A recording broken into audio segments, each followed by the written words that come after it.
Hello दोस्तों, मैं आपकी कुमकुम भट्ट नमस्ते प्रणाम करती हूँ। और बहुत ही सुंदर एक गीत लेके हमारी आंटी जी आई हैं। कैसा लगता है कमेंट बॉक्स में आप लोग ज़रूर बताइएगा और गीत का सुनिएगा, आनंद लीजिएगा। और बहुत ज़ोर शोर से सुनाने जा रही हैं। दोस्तों, बेरिया की बेरी तो है बारजिए दूल्हा, बेरिया की बेरी तो है बारजिए दूल्हा। अरे बिंद्रा बन के देश जाने जाया रे लालन जी। अरे वृंदावन के देश जनी जय रे ललन। अरे वृंदावन के देश जाने जाया रे लालन। अरे वृंदावन के देश जनी जय रे ललन। वही वृंदावनवा में लाल के चिरैया, वही वृंदावनवा में लाल की चिरैया। अरे तोहरा के लिए भोरा माई रे लालन। वही वृंदावनवा में लाल की चिरैया, ओरे वही वृंदावनवा में लाल की चिरैया। अरे तोहरा के लिए भर माई रे ललनवा। हो नया महलैया फूटे हारी, अरे बागिया में देवो चितराई रे लालनवा।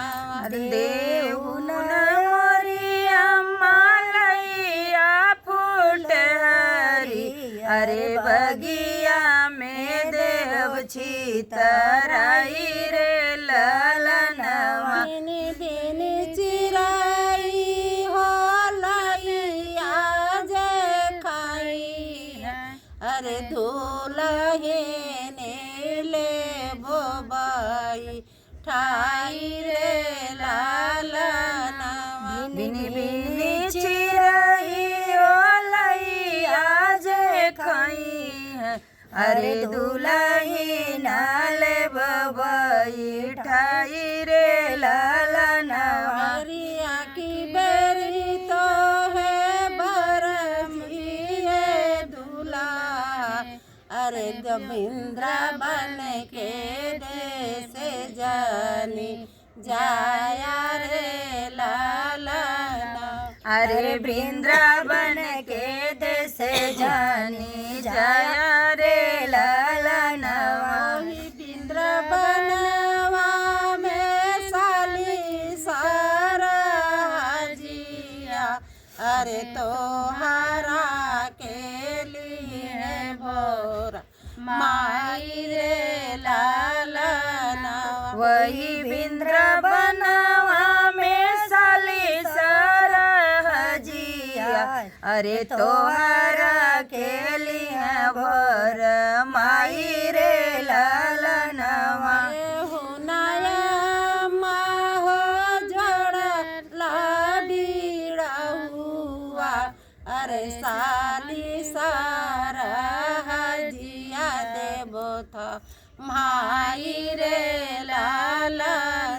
देउना मोरिया माँ जोड़ बीरउआ, अरे साली सरज देवो था माई रे ललनवा। कुची कुची पनावा हो खाई सरहजिया, अरे दूल्हे नीले बोबाई ठाई रे लालना। अरे कुची कुची पनवा खइबो सरवा, अरे दुल्हा नाले बोबर माई रे लाला।